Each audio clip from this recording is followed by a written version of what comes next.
Hola mis queridos amigos, estamos viendo aquí la Embajada de Rusia en Ecuador y como ustedes se imaginarán es la segunda más grande embajada de una representación extranjera en la ciudad de Quito y esto se debe a que, ustedes ven ese edificio que está atrás, algún tiempo fue el cuartel de la KGB para Sudamérica en tiempos de la Guerra Fría. Actualmente gran parte de la embajada pues no está ocupada. En este momento Rusia se enfrenta a el cuestionamiento mundial porque ha invadido Ucrania. Las razones de la invasión son porque Ucrania quiere pasar a ser parte de la OTAN y la OTAN ha ido expandiéndose por Europa y prácticamente arrinconando a Rusia y aprovechándose de los países que antes fueron de la Unión Soviética. Esta expansión de la OTAN, de Rusia, de la OTAN y de Estados Unidos, preocupa mucho al gobierno de Putin, que ve en esa expansión un gran peligro de una posible invasión, porque ya vivió lo mismo en la época de Napoleón y en la época de Hitler, en que las potencias occidentales fueron sometiéndose poco a poco a un gobierno central, en este caso la OTAN, antes fue Hitler y antes fue Napoleón, y luego no perdieron tiempo pues en aprovechar las circunstancias para apropiarse de lo que es intentar apropiarse de la Unión Soviética. En base a eso, pues, Rusia ahora ha movido sus tropas, sí, ha tomado parte del territorio de Ucrania, donde existe una mayoría rusa, y esa mayoría rusa, que ya existía desde antes de que se conforme Ucrania, porque hay que entender que el territorio de Ucrania, que era ruso anteriormente, fue entregado por Nikita Khrushchev en un acto de generosidad, de reconciliación, después del gobierno de Stalin, donde en 1933 Rusia obligó a los ucranianos a la entrega de alimentos, y esto produjo una hambruna que mató millones de seres humanos. Pero Ucrania le debe a Rusia la independencia de la tiranía soviética, de la tiranía de Hitler, cuando se dio la gran invasión nazi de Ucrania. Los nazis no tuvieron ningún empacho en matar miles de seres humanos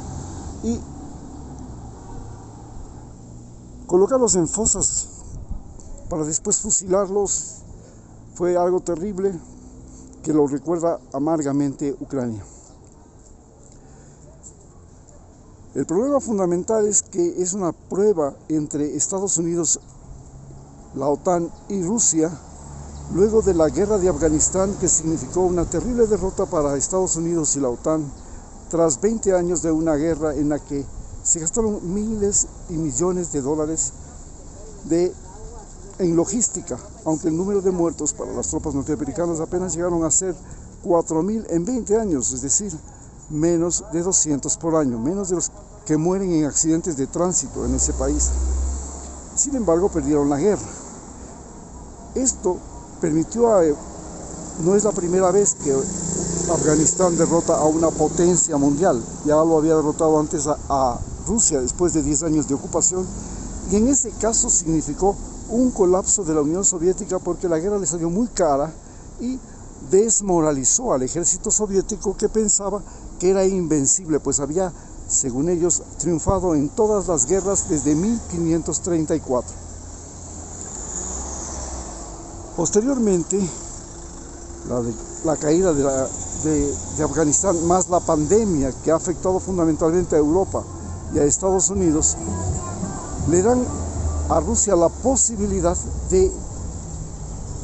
presionar a la OTAN para que retire las tropas que se han ido acumulando en su frontera y que ya le representan una amenaza. Por supuesto, los países de la OTAN, ex Unión Soviética y ex Pacto de Varsovia, piensan que es mejor ser un aliado de los Estados Unidos que ser un aliado de Rusia. Y la razón fundamental es que Stalin y el socialismo de tipo staliniano fracasó en la Guerra Fría, perdió en la Guerra Fría y había creado una sociedad donde los obreros se habían convertido en apéndices de las máquinas, donde la gente era vigilada por el vecino, por la KGB, y tenían que vivir bajo la zozobra de leyes discriminatorias que no aceptaban, por ejemplo, los gays o las prácticas religiosas, e inclusive si se tenía cualquier propiedad, hasta un regalo, era motivo de persecución por parte de la policía rusa. Este estado opresivo se terminó en el año 1992, en que se deshace la Unión Soviética y aparece la Federación de Estados Independientes. Desde ese momento, Rusia, que pasó por un colapso económico fatal, ha logrado rehacer su aparato militar, su industria espacial, y ha logrado también avanzar en la producción de misiles, especialmente de armas hipersónicas, que le han vuelto a convertir en una potencia mundial muy amenazante para cualquier país del mundo. Estados Unidos, por el contrario, se encuentra debilitado económicamente, pero tiene 700 bases militares en el mundo, tiene el ejército más numeroso y caro del planeta, y también ha desarrollado muchas armas y mucha tecnología, gracias a la cual se puede decir que la diferencia entre el capitalismo de Estados Unidos y el capitalismo de Rusia es que el capitalismo de Estados Unidos es el capitalismo científico-técnico, donde las ideas, las iniciativas, los emprendimientos son el motor fundamental de esa forma de gobierno, en tanto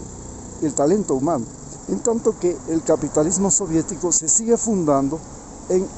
la ocupación de un gran territorio. Tenemos Siberia, tenemos ahora el Ártico, del cual se trata de sacar provecho y partido,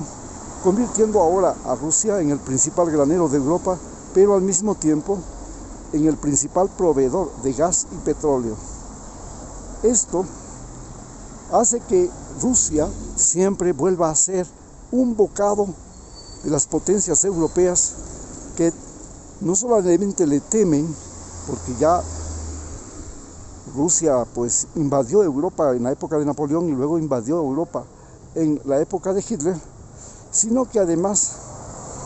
le temen porque